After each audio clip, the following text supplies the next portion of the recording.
Yay, we've made it to week 4. We have now entered the last week of January and are going through the last week of our January for the first 52 weeks of our emergency preparedness challenge.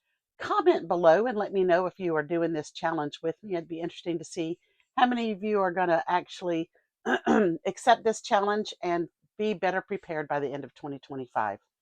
This is Vicki with the 411. Thanks again for joining us. If you haven't subscribed and would like to, please do.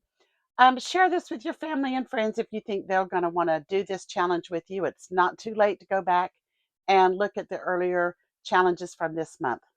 So, starting with this week, week 4, the challenge is to do 30 pounds of wheat or 10 pounds of cornmeal or three 16 ounce bags of rice.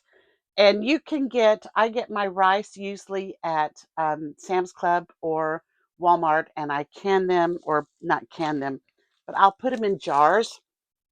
And if I had extra jars, so I used these jars. You can also use the bags that I used a couple of weeks ago on with the sugar. These bags, got them from Amazon, so I'll share that link below. There's just different ways you can store rice. It doesn't take a lot.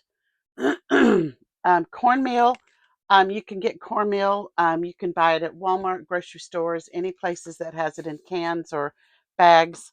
I'm not a big cornmeal person, so I don't have a lot of it, but I think I need to get a little bit more, only because my husband likes cornbread, so I might be able to fix him some cornbread.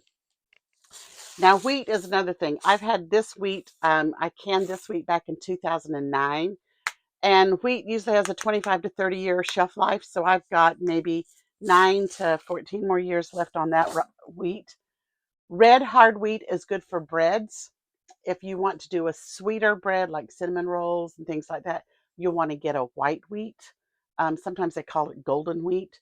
I searched and you can get it at either Amazon. They have them in 5-pound bags, 25-pound bags, 50-pound bags, and you can store them the same way I just did the rice, in jars, in the bags. If you buy them in bags, you can always put them in those 5-gallon buckets and clamp it down with a good lid, and that should keep it as well.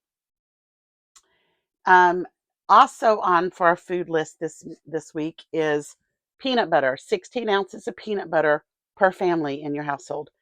And when I had small children, I always bought the big tubs, and I still buy the little bit bigger one now for my husband and I. But when you're storing it, you really want to store smaller ones, because once it's opened, if you don't eat it too often, too quickly, peanut butter does go rancid. And if you're going to, you know, not eat it, it's better to waste a little jar of peanut butter than a big jar if it goes rancid. So just keep that in mind. Okay, in the household goods, it says to have plastic plates and bowls. I'm getting ready to replace some dishes in my kitchen. So these are going to go in my tub of my essentials that I will carry with me.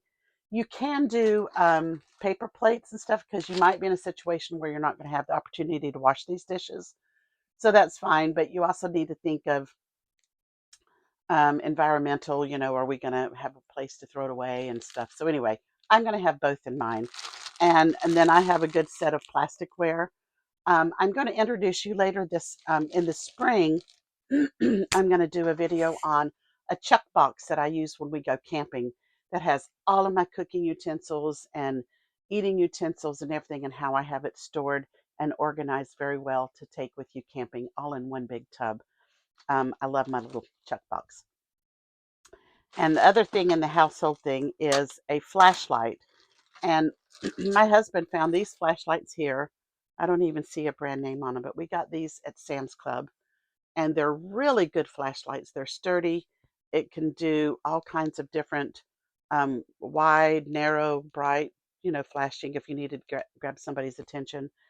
Comes with a USB charger, so you can charge it if you've got like any kind of battery pack, a Jackery, a Halo battery pack, or I can charge it with my um, solar panel that I carry in my backpack.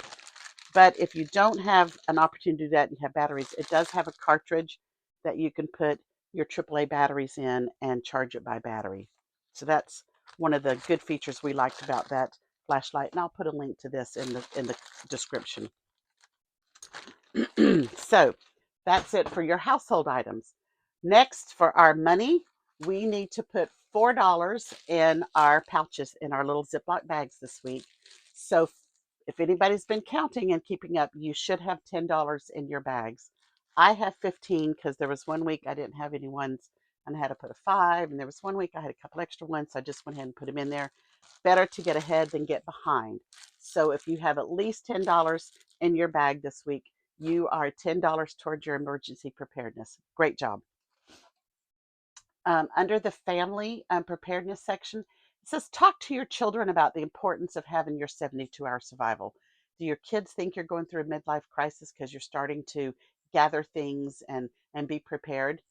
Um, one time when our children were younger, we had a hurricane prediction.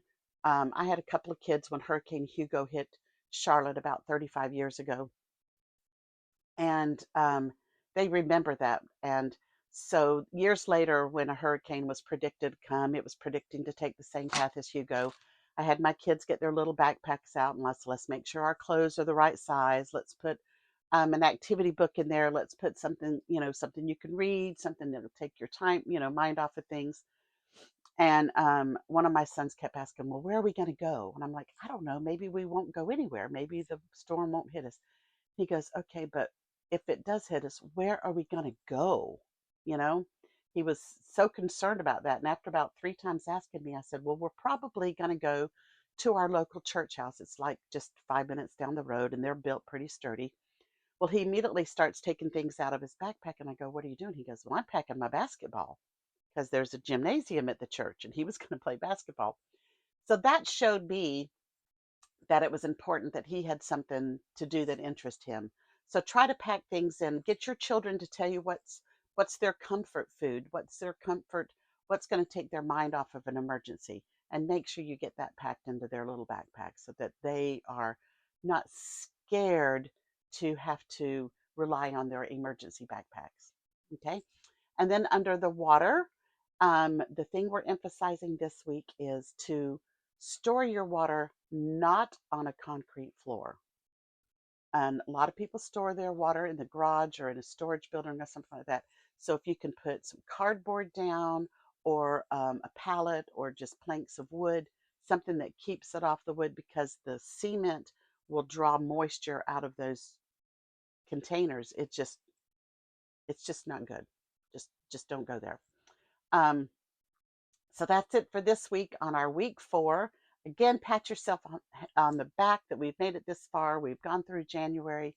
Um, Next month is February, and we'll start again with week 5. Thank you for watching. Thanks for sticking with me. And like I said, comment if you're doing this with me. Fill out the Google form if you want to get my monthly newsletter. Next week I'll be sending out the February, and it'll have the whole month of February, in case you want to get ahead of yourself and get prepared and buy things when they're on sale, kind of get an idea of what's coming out next month, and that will help you get ahead of the game, and even better prepared. You just can't be too prepared.